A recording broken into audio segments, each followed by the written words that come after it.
लक्षद्वीप में घूमने की ऐसी हैरत अंगेज जगहें जिसके सामने मालदीव के बीचेस भूल जाओगे। दोस्तों, जैसे मोदी जी का लक्षद्वीप वाला फोटोशूट वायरल हुआ है, तब से मालदीव के लोगों ने इंडिया का बारे में बहुत उल्टा सीधा कहा है। जैसे मालदीव जैसी खूबसूरत इंडिया में कहीं नहीं मिलेगी, जिसके जवाब में इंडिया के सेलिब्रिटीज जैसे सलमान खान, अमिताभ बच्चन और सचिन तेंदुलकर ने इंडिया के लोगों से ये अपील की है कि अपने लक्षद्वीप आइलैंड पर घूमने जाए बजाय मालदीव के। लक्षद्वीप किसी भी तरह से किसी विदेशी पर्यटक स्थल से कम नहीं है। यहाँ शांति है तो प्राकृतिक सुंदरता भी है, समुद्र की सुंदर नजारा है तो एडवेंचर पसंद लोगों के लिए कई एक्टिविटी भी हैं। लक्षद्वीप परमिट कैसे ले? दोस्तों, लक्षद्वीप यूनियन टेरिटरी है, जिस वजह से यहाँ पर आने के लिए परमिट लेना कंपलसरी रखा गया है। आपको ये परमिट केरल के कोची में लक्षद्वीप ऑफिस से मिल जाएगा। लक्षद्वीप ऑफिस को सपोर्ट ऑफिस के नाम से भी जाना जाता है। और दोस्तों, याद रखिएगा, आप किसी भी तरह के पैकेज को बुक करके लक्षद्वीप तक जा रहे हैं तो इस कंडीशन में आपको परमिट लेने की कोई नहीं पड़ती है। ये परमिट पैकेज में ही ऐड रहता है और इसके लिए अगर अपने एजेंट से ही पैकेज बुक करवाया तो आप एजेंट से पूछ सकते हैं, या फिर आप अपने पैकेज डिटेल्स में भी देख सकते हैं, फूड और होटल्स। दोस्तों, लक्षद्वीप में आपको रिजॉर्ट ही देखने को मिलते हैं जिनके प्राइस 8,000 रुपए से लेकर 10,000 तक रहते हैं। आप किसी भी जगह पर जाएंगे तो आपको इसी प्राइस में होटल मिल जाएंगे और खाने पीने की व्यवस्था के लिए आपको यहाँ पर वेज एंड नॉन वेज दोनों तरह का खाना मिल जाता है। और सी फूड तो यहाँ पर काफी फेमस है ही।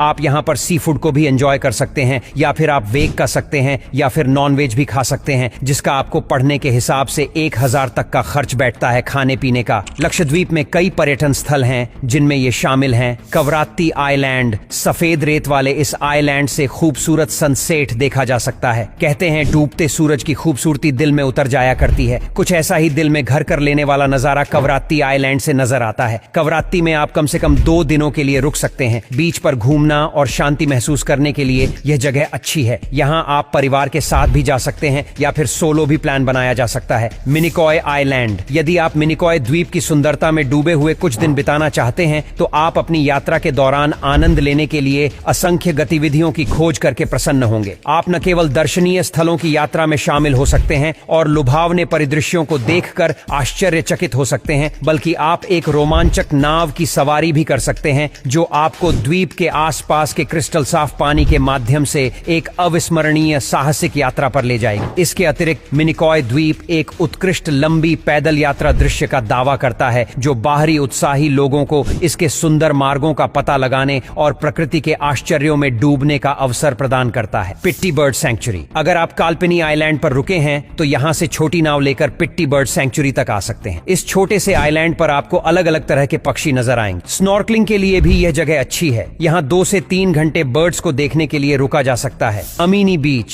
स्कूबा डाइविंग के लिए लक्षद्वीप का अमीनी बीच खासा पॉपुलर है। इस बीच पर अलग अलग एडवेंचर एक्टिविटीज की जा सकती हैं। स्कूबा डाइविंग के अलावा यहाँ स्नॉर्कलिंग, रीफ वॉकिंग और कायाकिंग का मजा ले सकते हैं। कम से कम यहाँ 6 से 7 घंटों का वक्त बिताया जा सकता है। परिवार, दोस्त या कपल्स के लिए भी यह जगह परफेक्ट है। मरीन संग्रहालय, समुद्री संग्रहालय, आकर्षक लक्षद्वीप द्वीप समूह में आश्चर्यजनक कावारत्ती द्वीप पर स्थित है, जो विशाल और रहस्यमय समुद्र से जटिल रूप से जुड़ी मंत्र मुग्ध कर देने वाली कलाकृतियों के एक मनोरम भंडार के रूप में कार्य करता है। लक्षद्वीप तक कैसे पहुंच सकते हैं? दोस्तों, आपके पास क्रूज या फ्लाइट से लक्षद्वीप की यात्रा करने का विकल्प है। ऐसा करने के लिए आपको सबसे पहले अपने शहर से केरल तक कोच से यात्रा करनी होगी। एक बार जब आप कोची पहुंच जाते हैं तो आप अपनी पसंद के आधार पर क्रूज या फ्लाइट के जरिए लक्षद्वीप की अपनी यात्रा जारी रख सकते हैं। यदि आप क्रूज से यात्रा करना चुनते हैं तो आपको कोची से कई क्रूज मिलेंगी, जिनमें से प्रत्येक में 500 से 8,000 तक के विभिन्न कोच विकल्प उपलब्ध हैं। आप वह चुन सकते हैं जो आपके बजट और सुविधा के अनुरूप हो। यदि आप क्रूज लेने का निर्णय लेते हैं तो कोची से लक्षद्वीप पहुंचने में लगभग 15 से 18 घंटे लगेंगे। वैकल्पिक रूप से यदि आप मुंबई या उसके आसपास रहते हैं तो आप वहां से भी यात्रा कर सकते हैं। यदि आप उड़ान चुनते हैं तो केरल के कोचिंग सेंटर से लक्षद्वीप हवाई अड्डे के लिए सीधी उड़ानें उपलब्ध हैं। यह ध्यान रखना महत्वपूर्ण है कि पहले से टिकट बुक करने से आपको समान कीमतें